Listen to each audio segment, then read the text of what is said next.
સુરત બટાલ જમનાનગર પાસે ફૂટપાથ પર કેરી વેચી રહેલા પરિવાર પર સુરત મનપાની ટીમ કાયદા કાનૂન સાથે ઉતરી પડી હતી અને કામગીરી કરવા જતા ઝપાઝપીની સાથે આજીજી કાકલુદી સાથે આંખમાંથી આંસુ છલકાતા દ્રશ્યો પણ જોવા મળ્યા હતા। સુરતના બટાલ જમનાનગર પાસે ફૂટપાથ પર કેરી વેચનારાઓ અને પાલિકાના દબાણ વિભાગની ટીમ વચ્ચે ઘર્ષણ સર્જાયું હતું। ફૂટપાથ પર બેસી કેરીના કેરેટો લઈ વેચાણ કરી રહેલા પરિવારની કેરી ઉંચકી લેતા જ મામલો ગરમાયો હતો। દબાણ વિભાગની ટીમે મોંઘા ભાવની કેરીઓનું દબાણ દૂર કરવા જાણે સહજ કામગીરી કરી હોય તે રીતે કાયદાનું પાલન કરતા દબાણ દૂર કર્યું હતું, પરંતુ બીજી તરફ કેરીનો વેપાર કરી ગુજરાન ચલાવવામાં આ પરિવારને આજીજી કાકલુદી કરવાનો વારો આવ્યો હતો।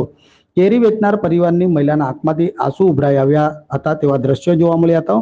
ચલો કંઈ નહીં, પણ દબાણ વિભાગે નિયમ પ્રમાણે તેની કામગીરી નિભાવી ત્યારે હાજર લોકોમાં દબાણ વિભાગની ટીમ હાલ કેરી પર વધુ જોર બતાવી રહ્યા હોવાની ચર્ચા સાંભળવા મળી હતી।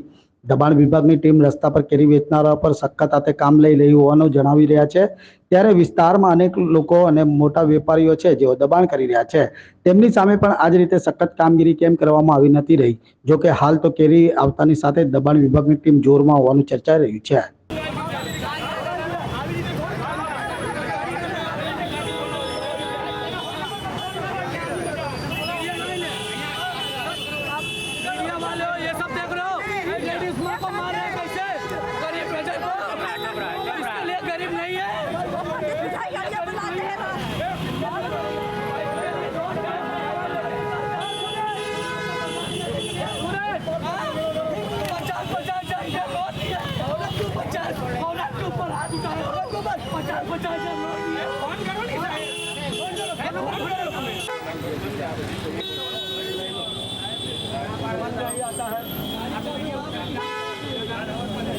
चाबी ना मिली।